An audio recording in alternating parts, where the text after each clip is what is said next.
Okay, so today we are diving deep into the Ural Taiga.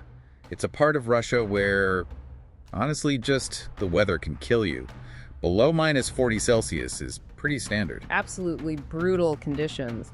But the real focus for us today isn't just the climate or, wildlife. It's something stranger, something buried deep. Right. We're looking at almost a century's worth of really baffling incidents. Yeah. Starting back in the 1920s, right up to 2019. And they all seem connected to this one specific abandoned mining zone and these, extreme magnetic anomalies reported there. The mission for you listening and for us here is to sift through everything, local stories, incident reports, even some pretty serious-looking top-secret files we've got here. Yeah, we want to extract the actual scientific truth behind all these weird events, the equipment failures, the disappearances, what was really going on. Let's maybe start near the end with the more recent stuff. 2012, you've got Vasily, this local hunter, 68 years old, knew the area like the back of his hand. Highly experienced, yeah. Not the kind of person you expect to just vanish. Exactly. But he did. And they found him later, deceased. Not mauled, no signs of violence, just Near those old mine workings they call the Stolny,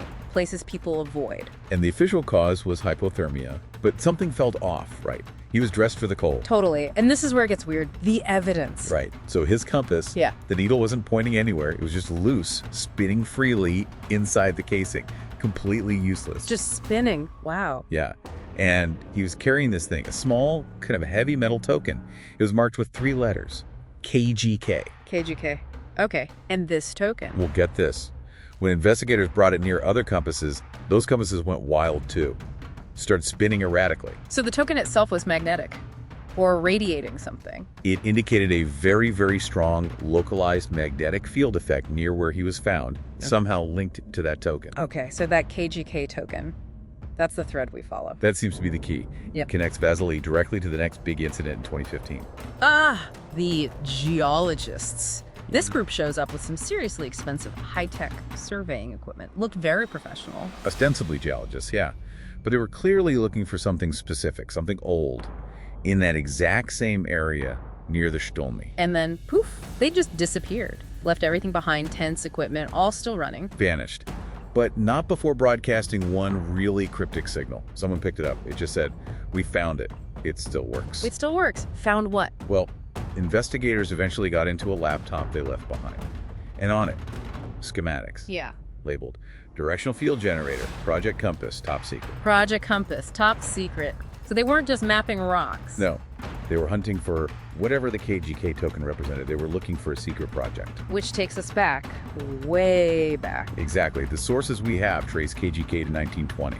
Turns out it stood for the People's Commissariat of Mining Compasses. A commissariat for mining compasses. That sounds incredibly specific and kind of bureaucratic. It does, but it was basically cover for a secret lab operating right there in that same spot back in 1920. Okay, so what were they actually doing in this secret lab? This is where it all clicks. The old archive records found by the later investigators spelled it out. In the 1920s, the lab discovered something huge. Which was? A massive vein of extremely high-grade iron ore, deep down, specifically listed as Mine 4, 200 meters deep. Okay, iron ore, but why the secrecy? Why Project Compass? Because this wasn't just any iron ore. It was so concentrated, so massive, it generated an incredibly powerful natural magnetic field. Powerful how? Powerful enough to instantly magnetize any metal object within about 50 meters. Compasses, tools, equipment, rendered completely useless. Communications, too.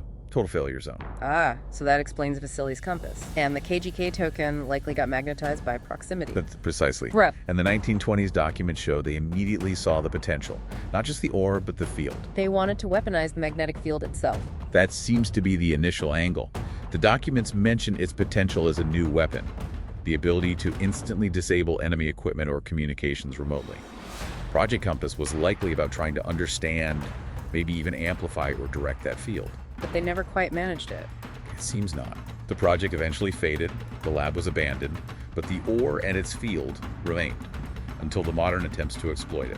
Which brings us to the final incident. 2019, military operations this time. Yes. Looks like they were trying to finally access that deep ore vein directly.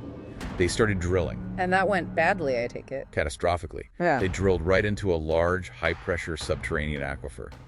Water flooded the old mine workings. Okay, a flood is bad, but how does that connect to the field? It's the interaction. You have this immense volume of water suddenly rushing into contact with that massive, highly reactive iron ore deposit. The physics of it apparently caused an exponential amplification of the magnetic field. Amplified it. Oh, wow. Hugely amplified.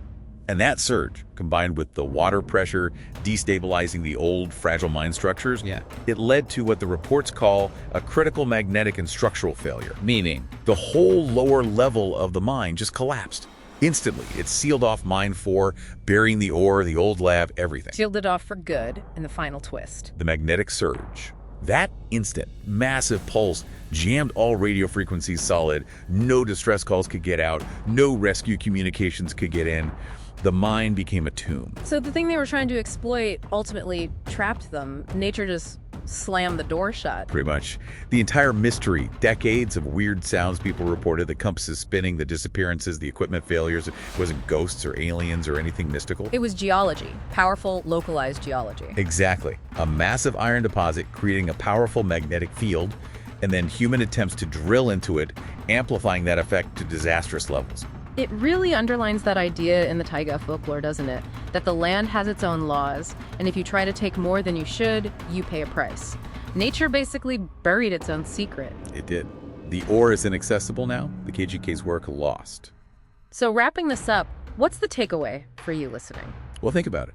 If this whole complex, decades-long series of strange events, disappearances, top-secret projects, if it all boils down to one big hidden lump of iron ore messing with physics, then what other local legends, what other unexplained mysteries or weird zones that you hear about might just be powerful, misunderstood geology waiting underfoot, waiting to be properly understood?